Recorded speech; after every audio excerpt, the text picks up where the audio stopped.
March 18th, Mike Tyson, Razor Ruddock dies. If he doesn't die, it doesn't count. If he's not dead, it doesn't count. How you doing, everyone? My name is Ryan and this is Adi, and welcome back to another edition of Boxtalk. It's time for This Week in Boxing. Today we discussed the fights from last night, PBS card, Pacquiao Mayweather, Degale, Quigg Frampton, and loads more. Adi, let's start with last night. This weekend's fights. Let's start with Friday and Wadi Camacho and Craig Kennedy. You always struggle with his name, Craig Kennedy. Yeah. I don't know why Wadi Camacho took that fight again. Yeah. Honestly, that little biting incident or whatever it was almost like a get out of jail card. The controversial, I didn't do it. Yes, I did do it. He done it. Yeah. Get out of jail card, leave Wells, don't go back there again. He went back there again, almost like I guess to prove that he kind of didn't need to do that kind of, if you like, biting, get out of jail thing. And it obviously backfired and he got, what, I think KO'd in the 7th? You know, it's funny, where Wadi Camacho, he's got his reputation as, like, you know, as a name, so it was a risk for him. Like, no risk, no reward, so he took it. So I don't know why, like you said, why he really took the fight. Yeah. And looking at it overall, he's a double loser in this fight. Yeah. You know what I mean? And now, where does he go, really? I mean, 5 losses, 6 losses in 12 fights? 5 losses, he's going to struggle. Yeah. He's going to struggle. And it's not like 5 losses, 30 fights. I think Wadi Camacho's only had like 12, 13 fights. Yeah. So he's lost half his fights. His stock obviously rose because of prize fighter, so he might need to get into something like that again. Chris Arreola versus that guy he fought. Yeah, no idea who that guy was. On the scales, Chris Arreola looked disgusting. I know what's wrong with Chris. He was coming out a while for like 230, 235, but this 262, 265. You say coming in for a while, you probably only made that weight twice. Yeah. And that's because everyone was on him, like, you need to get in shape and lose this. And that was also against real markable names. Yeah. I mean, that was against Seth Mitchell that he came in looking really good. Stavern, the second fight, he came in looking really good. So when it's a big fight, i.e. a world title eliminator or final eliminator, he comes in good. Yeah. When he fights these, like these bums, he always comes in looking bad. Always. I mean, like, for a professional athlete under any circumstances, that did not look good. I mean, when you look at someone like Anthony Joshua, you know, Deontay Wilder, Steve Cunningham, the way these guys look, God. For me, based on that performance last night, he's no longer top 10 heavyweight. Oh, no chance. I've refused to rank him in the top 10, and like him and Orlando Solis both need to go in the biggest loser. Let's go with Sean Porter versus the replacement guy, Bonnet. Yes. What do you think of that performance? I don't remember the name. Porter didn't look like a guy that just had a world title fight, or looked like a guy that was the killer. And remember, not just the killer, the future of the 147 division. Look, late replacements are tough because you don't know what style you're going to be up against. But when you're at the level that he's at, I still expect him to be able to adjust and not do what he does, which is just that wild swinging thing he does. I thought the performance was quite good for his return match. He looked good in the first 3-4 rounds, and he seemed to be boxing controlled. And then he seemed to get a little wild again and started swinging for the fences. And he does much better and looks more effective when he boxes. That wild brawling style does him no favours. One thing I will say is, though, is the commentary team. I don't see why the commentary team always seems to give the marquee fighter credit for taking the fight on short notice. It's like they were like, oh, Porter, you only had a day's notice to fight this guy. He was in camp for 6 weeks to train for someone else. It's a totally different style. What about the guy that took the short notice and has come in? Don't he should get some credit as well? Yes and no, but Porter's taking the risk. Porter's taking all the risk. When you fight these guys that you have no idea who they are, and literally, let's be honest, the guy that he's fighting is probably, with all due respect, probably got a full-time job somewhere. It's not all about that for him. Whereas Porter, literally, say Porter was to lose that fight. You're right, but at the same time, you've got 2 fighters that taking fight on short notice. Why does all the credit goes to one guy? Give the other guy credit as well. The other guy was a 140 guy. He was coming up to 147 because obviously he was 140. He was a 140 guy. He was a 140 guy, but he's come to 147 because of the short notice. So he's took the fight. Give both fighters credit, not just one fighter credit as they were given on the commentary on the fight. Home fighter, innit? Well, I say home fighter, name fighter. Name fighter. Let's go to what I call this controversial fight of the week. Bloody Andre Berto versus Josito Lopez. Berto was getting beat up for 4 rounds, 5 rounds, and then the ref stopped it for no reason as far as I'm concerned. Oh God! As far as I'm concerned, stopped it for no reason. No reason. Well, maybe because the guy fell on the floor. No, alright. The guy went down. That's a reason at least. The first knockdown was a solid knockdown. Yes. It looked worse because the way Lopez fell down. Almost like the George Groves leg behind. It fell down. Yeah. But when he sat up after a 1 or 2 count, he looked reasonably clear. And when he stood up, to me it looked like he panicked a little, Josito. But the shot that put him down was not a big blow. Josito was fine, and the referee didn't even give him a count. As soon as the punch touched him, the ref waved. Berto looked awful. Let's be honest. Up until that point, you're right. Lopez was just destroying him. It wasn't an easy fight, by any stretch of the imagination. Berto was still getting his punches in, but Berto didn't look like anything of his former self. But then again, what is his former self? I don't know how good Berto is. With regards to the stoppage, I get what you're saying. Look, Lopez didn't look to me like someone that was truly disappointed the fight was stopped either, though. I don't know. He's looked like he's thrown everything at Berto, and like I've seen with Lopez fights, he seems to like run out of ideas when it goes to later rounds and he's not got the guy out there. And I think he was just about to start struggling as well. Berto was starting to catch him with some good shots. I think it's one of the situations where Berto was throwing single shots. Single shot. He wasn't putting nothing together, and his timing was off. Berto's best part of the fight was when he caught Lopez in that section for the fight. Yeah. But that's all he done. To me, getting knocked down is good. You're making me back into the fight, but that pushover knockdown does not warrant a stoppage. Berto is like, let's be honest. Look, he gets a stoppage. On his record, it looks good. Looks like he got a KO in the 6th. Who are they going to match him with next? No one's going to accept now these kind of level of opponents. They're going to want to see someone who's a definite top 10, and any top 10 guy smokes Berto. Yeah, I agree with you 100%. Berto did not look like anything close to a top 10 contender in my opinion. Glasgow versus Steve Cunningham, another controversial fight. It was. It's a fight that was controversial in the sense that no one really cares about it, first of all. No disrespect. No disrespect. Look, they're two small guys. Far too small for what is the new heavyweight division. 10, 15 years ago, I think both of them could have hanged. Right now, it's going to be a problem. Cunningham won the fight, didn't get the decision. That's the story of Cunningham, unfortunately. It is. But you know, Glasgow's been very lucky, because remember, he got the same dodgy draw decision against Malik Scott a few years ago, when a fight he lost every single round, in my opinion. I mean, well, not every single round, but you know, pretty much. I think it was an 8 rounder. I think he won maybe 2 or 3 maximum.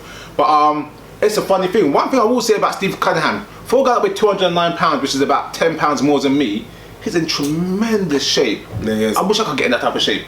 No, Cunningham is in tremendous shape. Yeah, he almost. The only good thing for Cunningham is that there are a few small heavyweights out there now. Yeah. Jonathan Banks is one, Antonio Tarver is one. The guys that not considerably monsters. Even Malik Scott isn't. I mean, he might be tall, but he's not big on the weight. So there's fights out there for him. Will he get a fight? I mean, he doesn't bring much in terms of a crowd. He might struggle. Let's go to the main event. Pascal versus the Crusher. I'm not even calling his full name, just call him the Crusher. What a performance. Stunning. Absolute. I am now definitely a member of the Kovalev fan camp. You know when everyone talks about this mythical pound for pound thing? Kovalev's a top 5 pound for pound fighter for me. Yeah, he is, because he's just, no. You can't be unbeaten. You can't have a 90% KO record. You can't be destroying every single light heavyweight out there and not be in that now. There's only one other light heavyweight that he's not going to destroy, and that guy's not going to fight him. He's phenomenal. He is phenomenal. He's brutal. He is phenomenal. He is a pound for pounder. Top 5. Top 5 should be based on pound for pound. I'm not sure. Look different. Pound for pound should be based on what you've done lately. Like, you have Marquez in the top 10 for me, and that's ridiculous. But it's what you've done lately, not your historical facts. Kovalev is a monster. No, I agree. Absolute monster. He destroyed Pascal, as far as I'm concerned. Oh my god. Yeah, I mean, if you're lucky, you could give Pascal a couple rounds.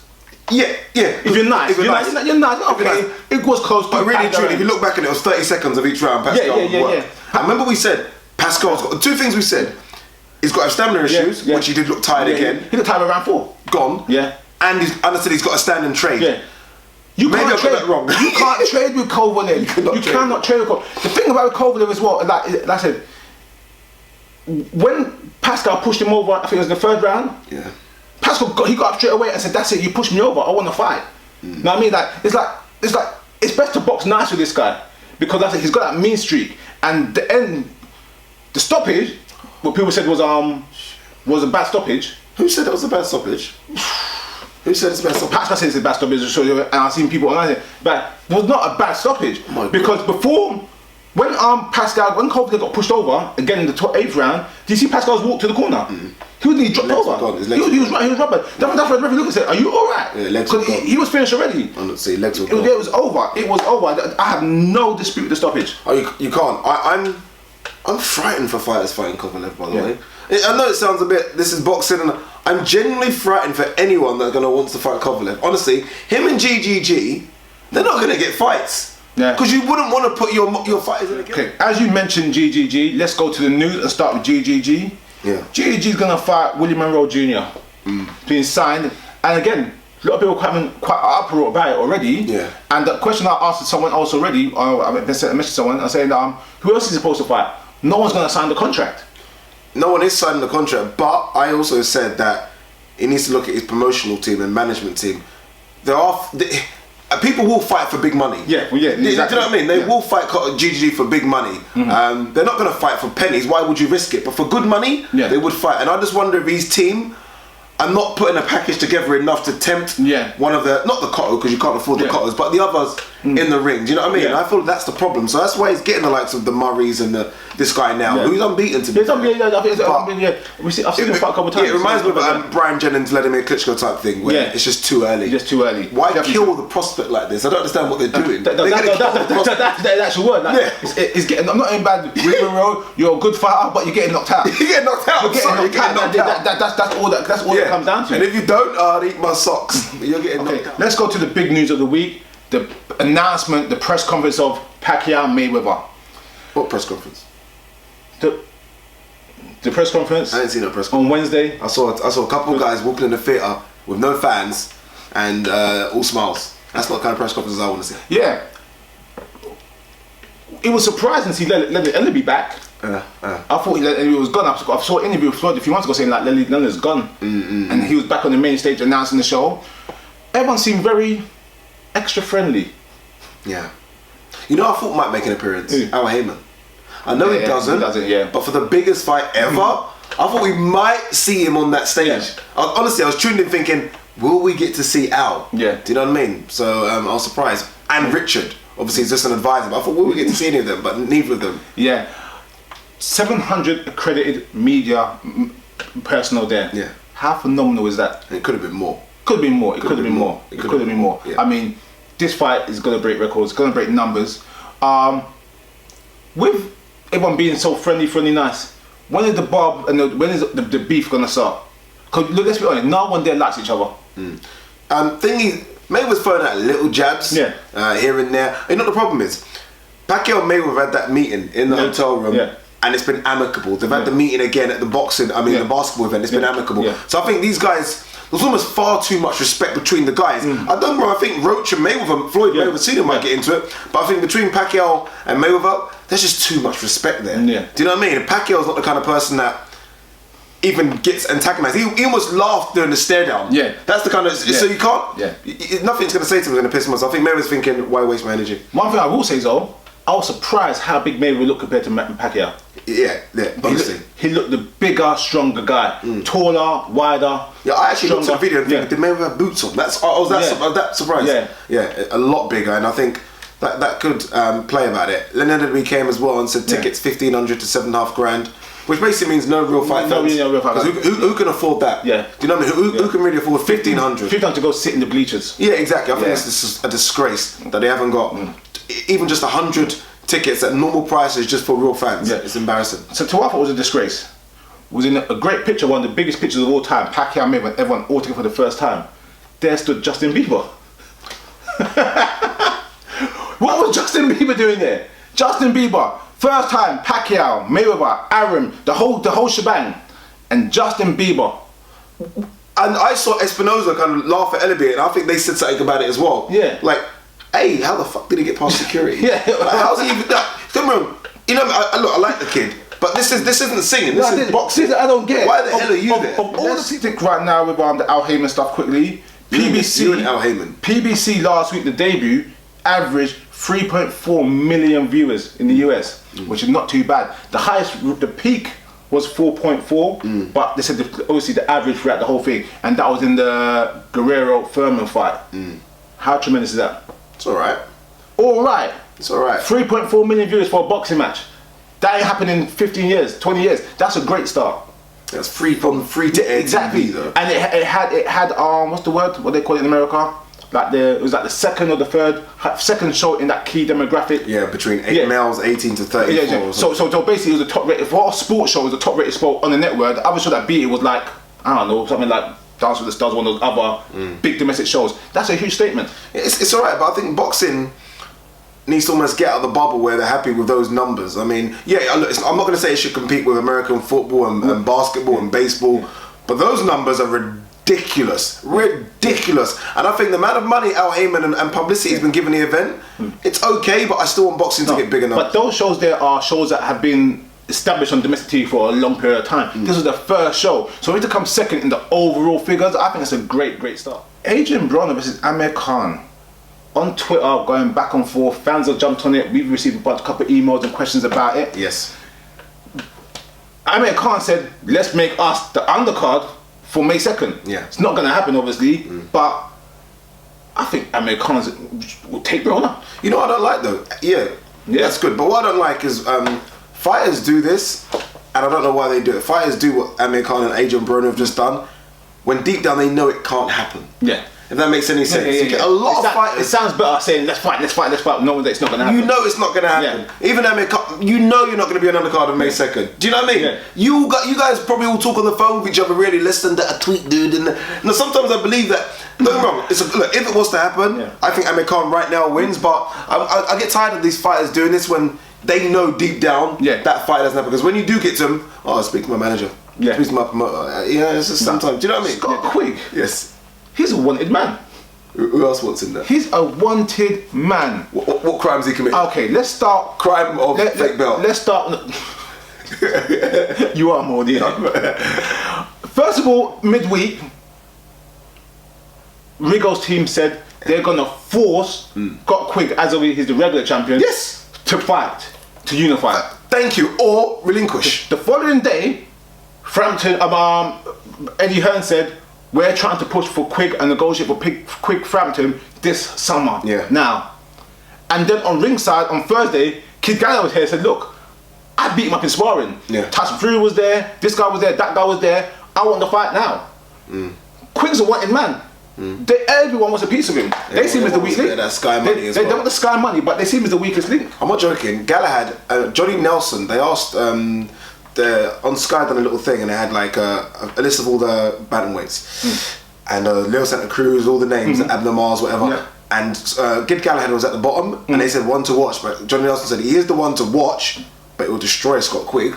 Like it will box rings around. Like they're that confident that Galahad will just you know what I mean, beat Quigg in terms of boxing. And like you say, sparring is a good indicator. Yeah. And if they've sparred and he's kind of boxed circles around him, because I don't see Quigg coming out and saying no, you haven't. It seems he almost accepts that. So he is the weak link, but it's a strong division. Yeah, it's a strong division. That's probably why. So he's the weakest out of a strong. So it doesn't mean he's weak. Do you know what I mean? I don't think he's the weakest link at all. You know what I think about Quigg already. Yeah, but. They see something for everyone to call someone out. That's saying a lot. Just a quick one. Ringside, and I watched. Did you see Kell Brook's scar? No, I didn't. I heard it's ridiculous. The scar on Kell Brook's leg, guys. If you saw ringside, it's like no disrespect. It's like the guy tried to chop his leg off. It's right across. It is huge. Yeah. Jeez. I really hope Kell recovers and has a great performance on the 28th. Yeah. Seriously. That was an eye opener. I'll tell you that. That's a big one. It was an eye opener. Degale Darrell. Yeah, I got that right here. That was my next list on my list in America. You know they tricked us. Darrell's team think they're smart. We didn't know. I didn't know it was an Al Heyman fighter. Remember, he's under Warrior Promotions, but he's advised by Al Heyman.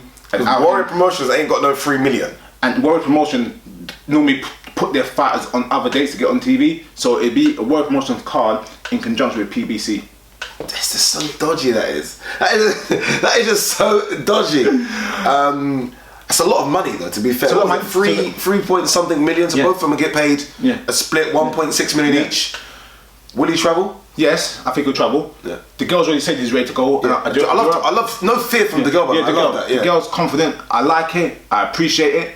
But damn. It's a tough ask. It's tough. It's a tough ask. It's tough. But it was a tough fight, regardless what the fight was going to be. But going over there, to win the title under travel.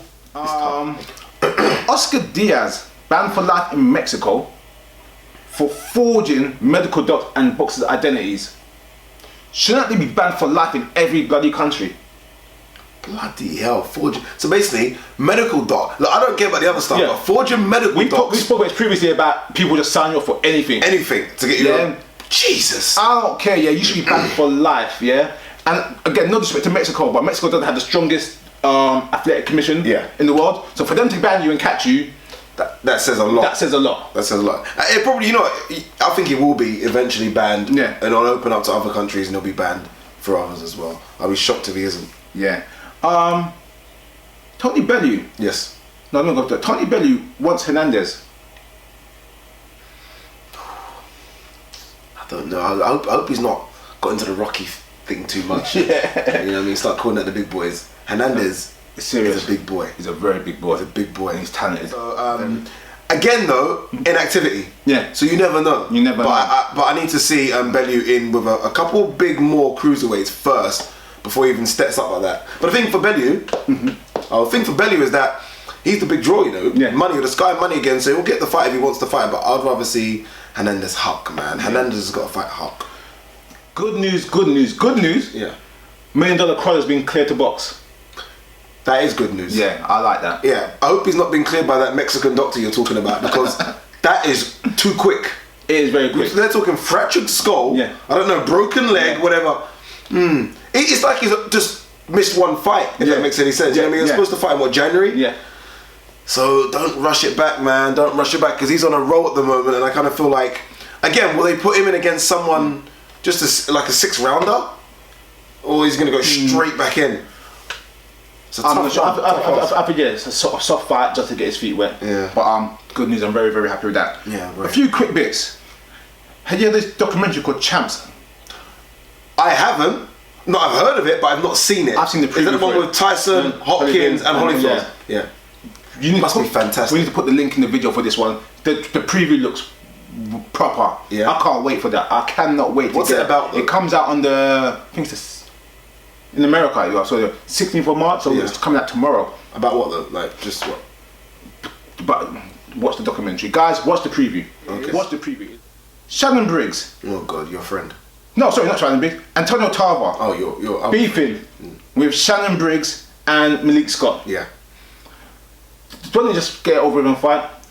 We have 3 fighters here that all must be desperate. Yeah. Honestly, all of them seem desperate for me for, I wouldn't say a payday, because I don't know about their financial situations, but desperate for that one big hurrah. Malik Scott's look crap. Yeah. Shannon Briggs has come back and beat a couple of nobodies. Yeah. And Tarver beat Banks. Yeah. Tarver's the one I think could be the one out of all of them that gets that next shot. If he beats them. If he beats them, honestly, I think Tarver can. Yeah. He said Tarver can beat Scott. It'd be a tough one. Yeah. I think Tarver can beat Scott. Yeah, I think that's him. Yeah. Briggs obviously is a much bigger guy. If he tags him, could be a problem. But yeah, I can see Tarver doing Briggs as well. Yeah, yeah. But he called Briggs an arsehole, so he makes him look like an arsehole. Did you tell you about the beef back and forth he had with Malik Scott? Yeah, Malik Scott called him a prostitute of the division. Yeah, he shouldn't belong in this division, called him the prostitute. And also said something like, there's a video of Tarver stuttering, which I do, you do, and Malik Scott left the link saying, kids don't do drugs. Yeah. Where I come from, that's fighting talk. That is fighting talk. So, someone signed a contract, Tarver's with Al Heyman. He is with Al Heyman. So you get that fight on national TV. Yeah, yeah. Tarver is, this Al Heyman shit. Alright guys, that's this week in boxing. Thanks for watching the show again.